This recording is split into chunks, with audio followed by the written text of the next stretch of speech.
We want them to all be world-class visionaries, having tremendous interest in public affairs and in public life, but we pay them so poorly. Why? Take the public sector banks. The chairman of a public sector bank will get paid far less than the investment analyst of ABN AMRO Bank. That will be the parity, that will be the difference in parity. But we'll expect a public sector bank to give service as good as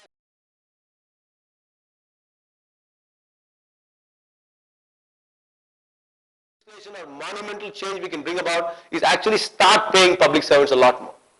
We are not a poor country.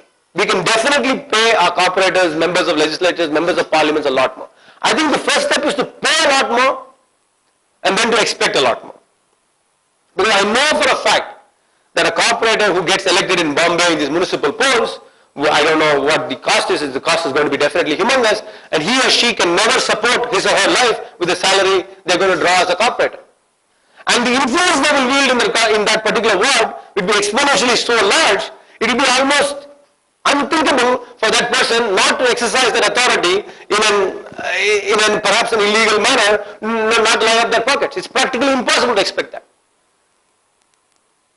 It's impossible to expect a person who's been tempted so much, given that much authority, not to exercise his authority for his or her own personal benefit, when he or she is not getting compensated for the time and effort he or she is putting in.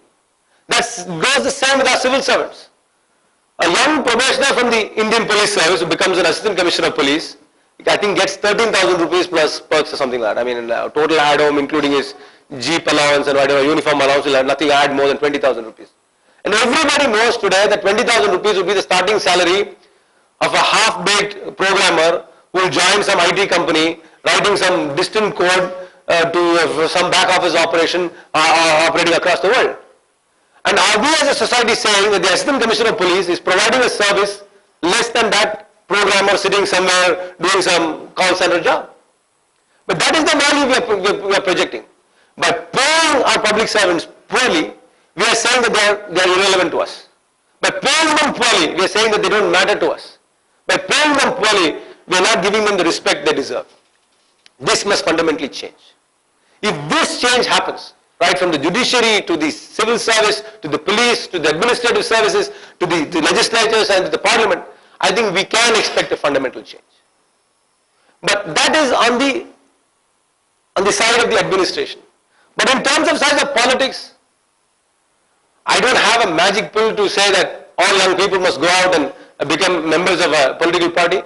But I think the first step we can do in this country is sort of, one legislation would be to say make voting compulsory. I mean, as it is in a lot of countries. Voting percentages are woefully low, especially in urban areas. Making sure that if you don't vote and you don't show proof that you voted, you will not get the benefits of a government education, or you will not get a passport or something like that. We got to bring in some sort of legislation like that. Force people to participate in politics. I'm not too sure merely cajoling them and appealing to the greater sensibilities alone will do the job. It's a large country, there will be lots of protests on that. I mean, the other flip side is people will say that we don't want to vote to any of the candidates who are present on the ballot. I think the way to handle that would be to say, let's put in none of the above. I mean, give a choice, because today it's all electronic voting and the machines work so beautifully well, you might as well put a none of the above choice as well. And if 50% of the people vote none of the above, we must have a rerun or something like that. I mean, we can cover that. But I think a legislative move towards compulsory voting,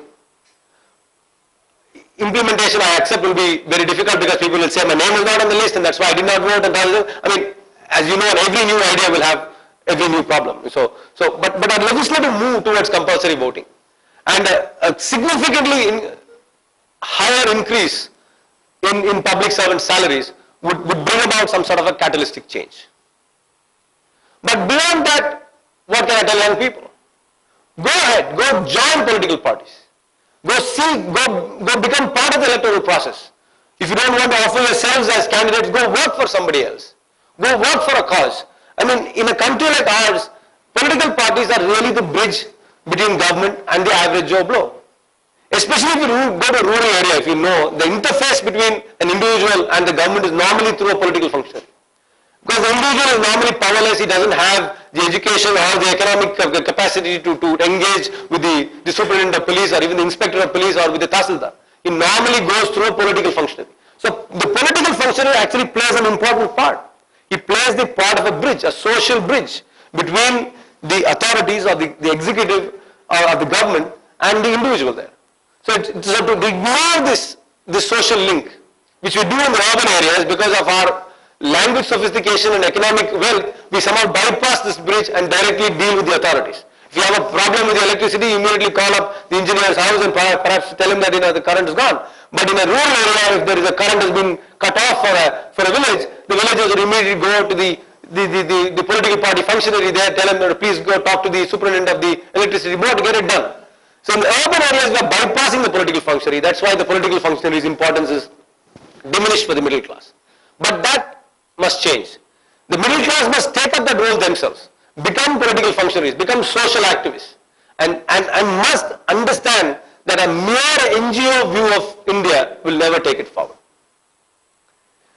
I have a 1/3 rule about India. I mean, this is it's like a sort of my own homegrown theory about India. I divide India into 3 basically. The top 1/3, according to me, are totally integrated with the global economy. They have the skill sets, they have the economic resources to be part of the global economy, and they're reaping pretty much all the benefits. The top 1/3 doesn't just include the rich, but it also includes the middle class and things like that. The top 1/3. I think I think things are only going to get better for the top 1/3. The second 1/3, in my opinion, are aspirationally wanting to be part of the top 1/3. Are really trying hard. They come from the rural areas, the boys are trying to get an education, trying to move to a place where they get a little better skill sets. Aspirationally, they want to be part of it. They might not have the resources to be part of it, but they're aspirationally part of it. And at least they have role models around them who they see become part of the top 1/3. So they're trying really hard to become part of the top 1/3. They, in my opinion, the way the economy is going, would not be left behind too much. But there's a bottom 1/3 in this country who simply don't even have the resources to aspire to be part of the top 1/3 or the second 1/3. They're completely getting left behind. They don't have skill sets, they don't have resources, they don't have role models, and they simply don't have a path which they can take which will take them out of the situation they are. If we really want to lift that 1/3 in this country, if we really want to make a difference and make this country an egalitarian country and not a country where we have a hard rock cafe and have 10 people sleeping in the street outside there, if we really want to make this an egalitarian country, if we really want to make this country where all the sections have equal opportunity eventually, it can only happen through good politics, through effective leadership at every level. It doesn't happen because we have an economist alone as a prime minister. It happens because at every panchayat level we have a young, dynamic, educated, forward-looking person who's representing the people. There has to be a huge revolution, a huge change, a huge surge. When to use the word of George Bush of saying I'm going to have a new surge in Iraq, a huge surge of young people taking over key decision-making process. They can be of any political ideology. I'm not here to preach the Congress's cause. I mean, if you all like the Congress, I mean, I'll welcome it wholeheartedly, but I'm not here to preach the Congress cause. But the point is to engage in the political process and take over that political leadership at every level. This is too vast a country to let this country be run by a few people. This country can't and will ever be run by a few people. This country has to be run by hundreds and hundreds of thousands of leaders at various levels of society. Of course, we will have national leaders. But merely having great national leaders will never deliver government to the lowest level. We need to have government at every level. So that is why when people come and say that government, they are sometimes only focusing on the national government. They don't focus on local government at all. People in fact ignore local government to a great extent. And in my opinion, local government touches your lives a lot more greater than national government does. The national government, if you notice it, is on a policy level, pretty much. On foreign policy, on nuclear deterrence, on our monetary policy, are much more national. But it's really local government, which is in charge of your school, which is in charge of your primary health care center, which is in charge of your street, which is in charge of your garbage clearance, which is what we ignore the most. We ignore the government which actually touches us the most. And somehow focus on this government at the national level, which actually doesn't touch us that much. So if young people want to make a change, I'd urge them to first make a change at the local level. To become members of political parties and take over leadership at the local level. And then to focus on the national level at a much later date. I am of a firm believer that because of the sheer size of our country, no national program will ever succeed.